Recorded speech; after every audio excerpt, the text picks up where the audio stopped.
عراقی فورسز نے امریکی حملوں کا جواب دینے کا باضابطہ اعلان کر دیا۔ عراقی مسلح افواج نے واضح کیا ہے کہ P M F headquarters اور فارمیشنز پر حملوں کا جواب دیا جائے گا۔ عراق نے اقوام متحدہ کی سلامتی کونسل میں باقاعدہ شکایت درج کرا دی۔ عراقی وزارت خارجہ نے امریکی ناظم الامور کو طلب کر کے احتجاج کیا۔ امریکی طیاروں اور ڈرونز نے پاپولر موبلائزیشن یونٹس کو نشانہ بنایا تھا۔ صوبہ الانبار میں بمباری سے کمانڈر ڈاکٹر سعد سمیت 15 افراد شہید ہو گئے تھے۔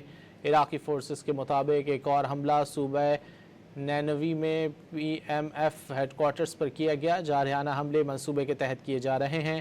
حملوں کے بعد عراقی وزیر اعظم نے قومی سلامتی کا ہنگامی اجلاس طلب کیا۔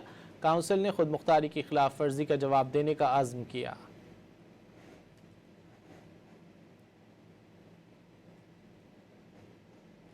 عراقی فورسز نے امریکی حملوں کا جواب دینے کا باضابطہ اعلان کر دیا۔ عراقی مسلح افواج نے واضح کیا ہے کہ P M F headquarters اور فارمیشنز پر حملوں کا جواب دیا جائے گا۔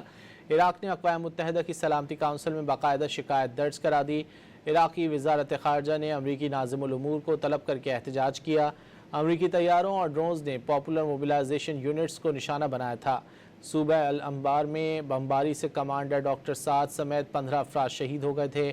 عراقی فورسز کے مطابق ایک اور حملہ صوبہ نینوی میں P M F headquarters پر کیا گیا۔ جارحانہ حملے منصوبے کے تحت کیے جا رہے ہیں۔ حملوں کے بعد عراقی وزیر اعظم نے قومی سلامتی کا ہنگامی اجلاس طلب کیا۔ کونسل نے خود مختاری کی خلاف ورزی کا جواب دینے کا عزم کیا۔